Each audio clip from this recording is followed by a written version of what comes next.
Lesson 4-4. Prove triangles congruent by SSS.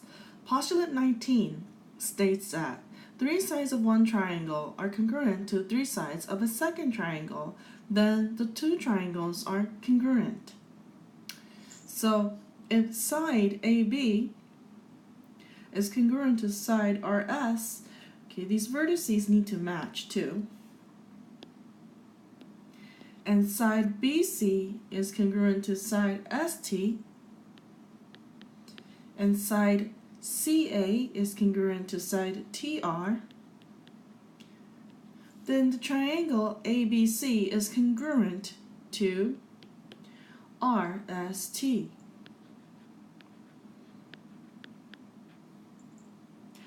Example 1. Write a proof. Given side FJ is congruent to side HJ, and that G is the midpoint of side FH, let's prove that triangle FGJ is congruent to triangle HGJ. So we're going to write the given, and for step 2, if G is the midpoint of side FH, then we can say that side FG is congruent to side HG by the definition of midpoint. And then we can state JG is congruent to JG by reflexive. The reflexive property, actually.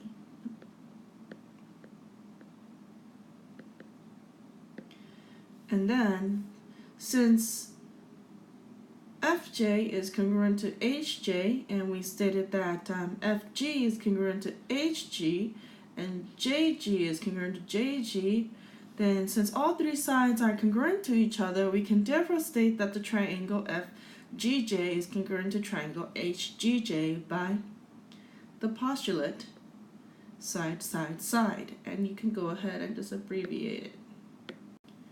Example 2. Decide whether the congruence statement is true. Explain your reasoning. Part A. Triangle JKL is congruent to triangle MKL. Now we have this side congruent to this side, and this side congruent to this side, and then we have LK congruent to each other by the reflexive property, so we can therefore say that these 2 triangles are congruent by the side, side, side postulate. In part B, it wants us to find out whether these 2 triangles are congruent. So RST, is it congruent to TVW? Well, it states that this side ST is congruent to VW, and RT is congruent to TW, but we're not sure about the third side because it doesn't say anything. There's no markers to indicate that they're congruent. So we can say these 2 triangles are not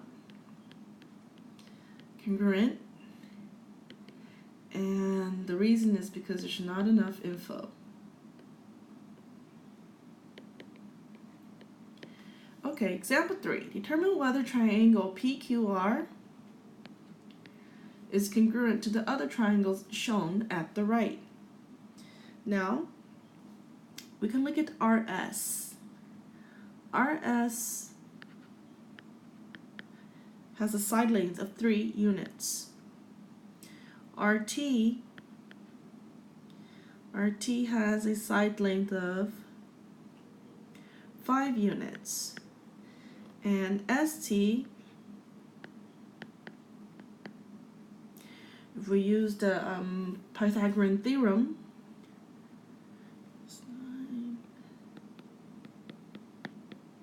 has a side length of square root of 34. And now let's check on PQ.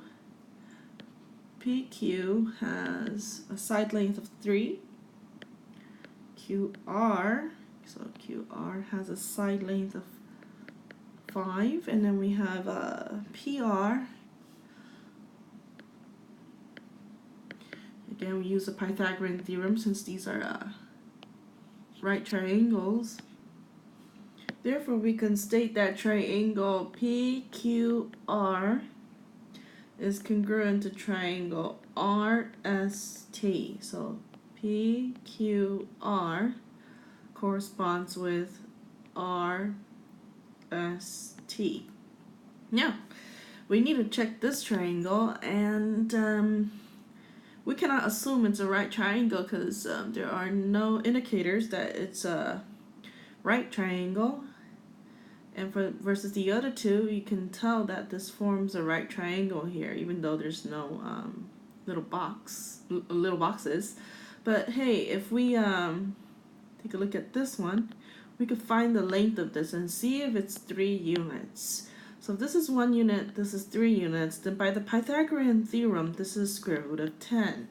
So WV has a length of square root of 10, which is not congruent to either PQ or even RS. So it's not equal to 3. So we can say that the triangle PQR is not congruent to triangle VWR. Example 4. Explain why the table with the diagonal legs is stable while the one without the diagonal legs can collapse. Think about postulate 19 here.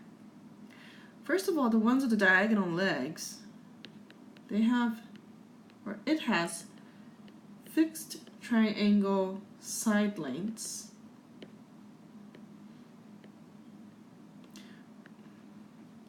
By SSS, the lengths cannot change.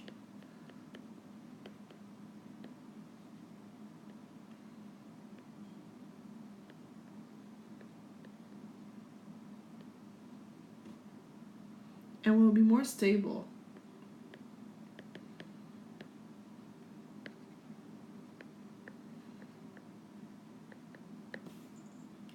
And we'll continue the lesson in class.